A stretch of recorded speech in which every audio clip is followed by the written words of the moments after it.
මචං ලෝකෙ සමහර යුද්ධ දිනන්න ඕන ආයුධවලින් නෙවෙයි එකමුතුකමෙන්.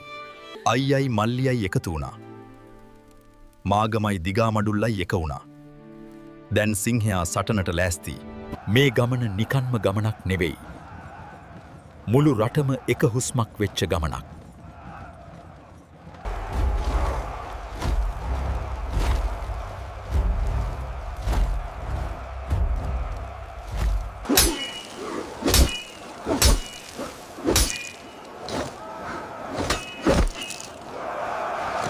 දරුණු සිංහනාදයක්.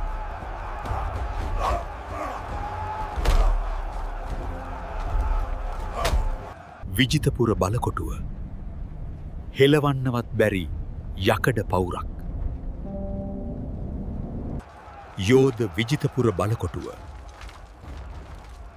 සතුරන් පවුර මත ඊතල වර්ෂාවක් නෙඟි.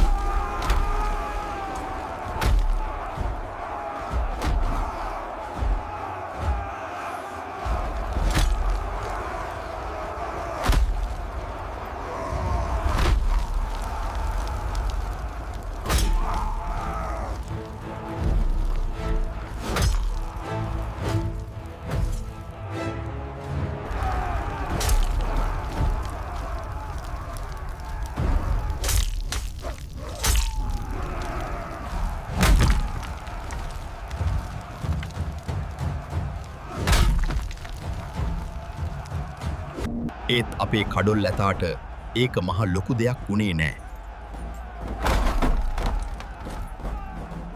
හතුරෝ උණුවෙච්ච යකඩ තාර වක්කලා.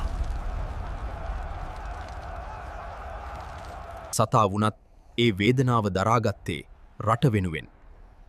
රජතුමා ඒ වෙලාවේ ඇතාට තාත්තෙක් වුණා. ඒ පාරනං විජිතපුර දොරටුව කුඩු පට්ටම් වෙලා ගියා. අවසාන සටන.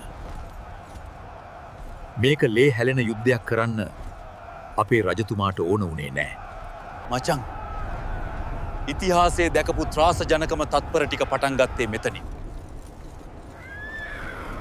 සිංහල රජෙක්කාර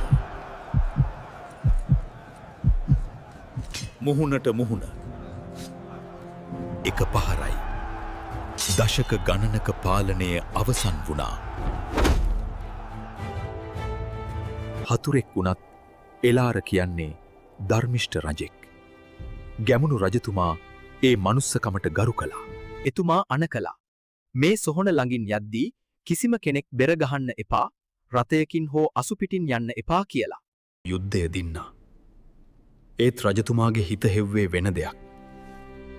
ලේවලට වඩා වටින දෙයක්. අසිපත පැත්තකින් තිබ්බා. එතුමා පෙදරේරු හැන්ද අතට ගත්තා. ජයග්‍රහණයේ සංකේතය විදියට මිරිස වැටිය ඉදි වුණා. ලෝකෙම පුදුම කරවන මහල් නවයක ලෝවා මහාපාය හැදුවා.